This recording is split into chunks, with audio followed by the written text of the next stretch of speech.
Assalamualaikum warahmatullahi wabarakatuh. Anak-anakku sekalian yang budiman, mari di kesempatan video pembelajaran yang kedua ini kita masih dalam pelajaran ketujuh bagian B, melanjutkan bagian A tentang ikhlas. Dalam video yang pertama, mari kita awali pelajaran ini dengan bacaan Ummul Quran Al-Fatihah. Bismillahirrahmanirrahim. Alhamdulillahi rabbil alamin. Ar-Rahmanir-Rahim. Maliki yaumiddin. Iyyaka na'budu wa iyyaka nasta'in. Ihdinas siratal mustaqim. Siratal ladzina an'amta 'alaihim ghairil maghdubi 'alaihim waladdallin. Amin. Raditu billahi rabba wa bil islami dina wa bi muhammadin nabiyyan wa rasula.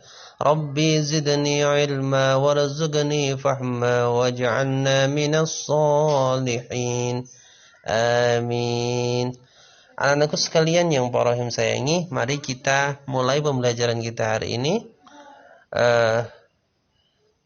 berkaitan dengan mohon pertolongan. Yang sebelumnya kemarin kita telah berbicara panjang lebar dengan ikhlas.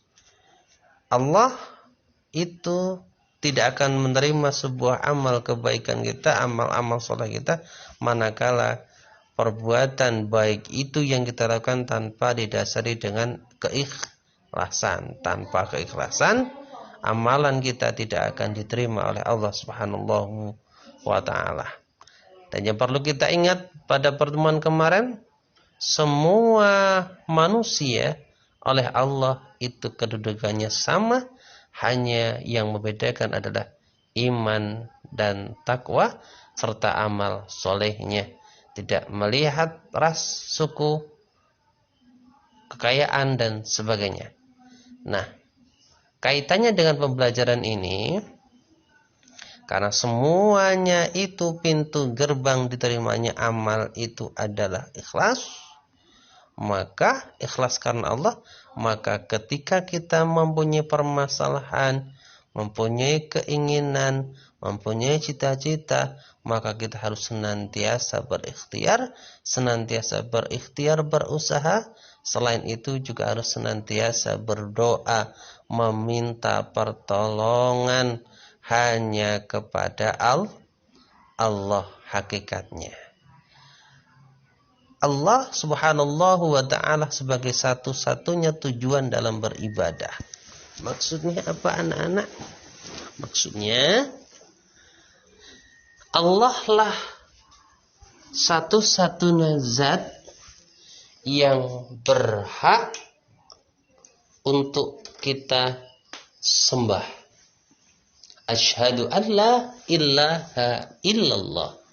Aku bersaksi bahwasanya tidak ada Tuhan selain Allah. Artinya, ketika kita meyakini bersaksi bahwasanya hanya satu Tuhanlah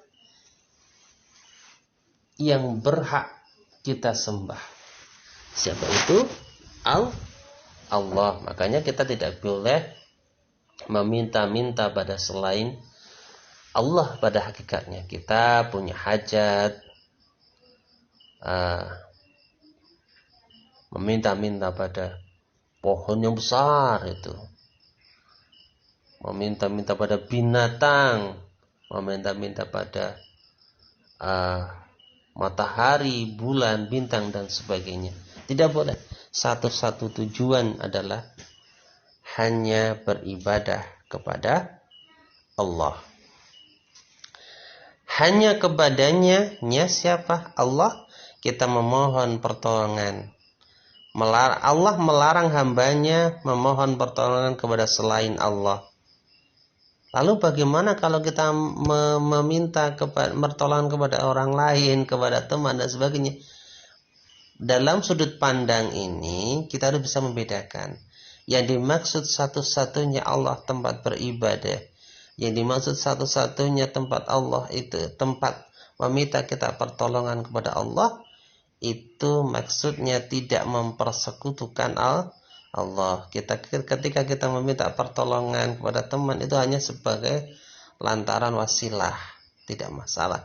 Artinya selagi kita tidak meyakini bahwasanya keberhasilan kita itu hanya atas bantuan teman, hanya atas bantuan bapak ibu, hanya atas bantuan orang lain, bukan karena Allah. Nah, kalau sudah semacam ini, inilah yang tidak diperbolehkan. Saya sehat karena saya menjaga makanan saya, semuanya sehat. Saya sehat karena saya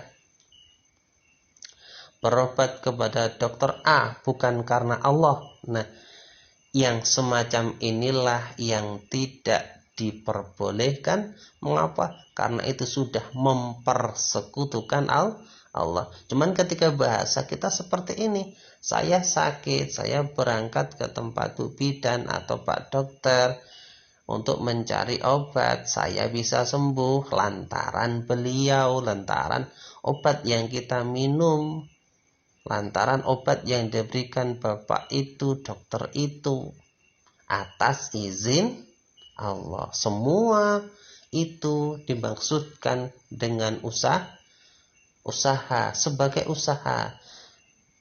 Setelah usaha, kita serahkan semua hasilnya atas izin Allah. Ini wajib, harus kita pahami semacam ini ya. Jadi kita wajib berusaha kemanapun itu, tetapi asalkan satu usaha kita itu tidak mempersekutukan Allah, tidak menduakan Allah, tidak punya keyakinan bahwasanya hanya usaha kitalah yang menjadikan kita berhasil, hanya usaha kitalah yang menjadikan kita ini sukses tanpa ada campur tangannya Allah. Nah, ini yang tidak diperbolehkan. Nah, Allah Subhanahu wa ta'ala kan telah berfirman di dalam Quran surah Al-Fatihah ayat 5, Iyyaka na'budu wa iyyaka nasta'in. Hanya kepada Engkaulah kami menyembah dan hanya kepada Engkaulah kami mohon pertolongan. Nah, anak-anakku sekalian, wajib kita fahami, kita yakini, dan kita amalkan benar-benar keyakinan kita itu bahwasanya Allah lah satu-satunya tempat kita beribadah. Allah lah satu-satunya tempat kita bermunajat, berdoa. Allah lah satu-satunya Tuhan yang wajib disembah. Allah lah satu-satunya hakikat tempat kembalinya segala usaha kita. Yang mengizinkan usaha kita itu berhasil atau tidak, itu adalah Allah. Usaha-usaha kita yang kita lakukan itu hanyalah sebagai wasilah, hanyalah sebagai lantaran. Karena bagi kita sebagai manusia, berkewajiban ketika kita memiliki suatu keinginan, memiliki suatu usaha, cita-cita, satu, kita harus senantiasa berusaha. Usaha yang baik, usaha yang benar, usaha yang halal. Kemudian kita harus senantiasa berdoa, berdoanya kepada Allah. Setelah itu kita harus punya sifat tawakal, menyerahkan diri, menyerahkan apa yang telah kita usahakan, menyerahkan apa yang telah kita doakan kepada Allah, itu kepada Allah. Ketika kita usaha kita nanti gagal, kita tidak akan putus asa. Manakala usaha kita diberikan keberhasilan, kita tidak akan takabur, tidak akan sombong. Seperti itu. Nah, kita lanjutkan paragraf yang selanjutnya. Memohon pertolongan kepada Allah dengan cara berdoa kepada Allah. Memohon pertolongan kepada Allah itu caranya ya berdoa. menengadahkan kedua tangan. Itu sunnah ketika kita melakukan doa. Mengharap melihat ke atas itu sebuah sunnah juga, karena kiblat berdoa kita adalah atas. Itu bukan maksudnya Allah berada di atas, bukan. Karena Allah itu tidak bisa kita sifati dengan arah. Ya, lanjutkan. Dengan cara berdoa kepada Allah, berdoa dilakukan setiap hari baik di waktu sempit maupun lapang, di waktu sehat maupun sakit, dan di waktu senang maupun susah. Artinya apa? Berdoa itu dimanapun tempat, kapapun waktunya, setiap saat kita berdoa itu sangat baik. Kecuali di tempat-tempat yang kotor, kecuali di tempat-tempat yang dimakruhkan. Adalah contoh di dalam WC. Itu tak boleh kita menyebut nama Allah. Bukan haram, bukan berdosa. Itu hukumnya makruh. Ya. Lanjutkan di paragraf ketiga. Keutamaan berdoa, diantaranya Allah selalu menyertai hamba-Nya yang berdoa kepada Allah.